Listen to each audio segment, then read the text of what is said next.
কেউ কথা রাখেনি। কবি সুনীল গঙ্গোপাধ্যায়।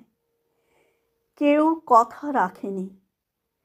৩৩ বছর কাটল, কেউ কথা রাখেনি। ছেলেবেলায় এক বষ্টুমি তার আগমনী গান হঠাৎ থামিয়ে বলেছিল, শুক্লা দ্বাদশীর দিন অন্তরাটুকু শুনিয়ে যাবে। তারপর কত চন্দ্রভূ অমাবস্যা এসে চলে গেল, কিন্তু সেই বষ্টুমি আর এলো না। 25 বছর প্রতীক্ষায় আছি। মামাবাড়ির মাঝি নাদের আলী বলেছিল, তুমি বড় হও দাদা ঠাকুর, তোমাকে আমি 3 প্রহরের বিল দেখাতে নিয়ে যাব। সেখানে পদ্ম ফুলের মাথায় সাপ আর ভ্রমর খেলা করে।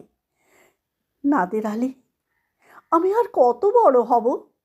আমার মাথা এই ঘরের ছাদ ফুঁড়ে আকাশ স্পর্শ করলে তারপর তুমি আমায় 3 প্রহরের বিল দেখাবে?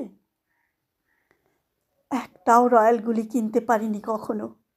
লাঠি লজেন্স দেখিয়ে দেখিয়ে চুষেছে লস্কর বাড়ির ছেলেরা। ভিখারির মতন চৌধুরীদের গেটে দাঁড়িয়ে দেখেছি। ভেতরে রাস উৎসব। অবিরল রঙ্গে ধারার মধ্যে সুবর্ণ কঙ্কণ পরা ফর্সা রমণীরা কত রকম আমোদে হেসেছে। আমার দিকে তারা ফিরেও চায়নি।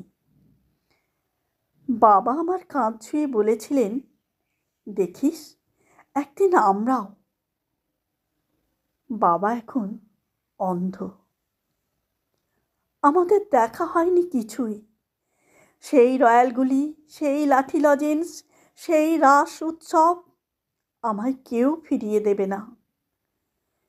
বুকের মধ্যে সুগন্ধি রুমাল রেখে বরুণা বলেছিল, যেদিন আমায় সত্যিকারের ভালোবাসবে সেদিন আমার বুকেও এরকম আতরের গন্ধ হবে।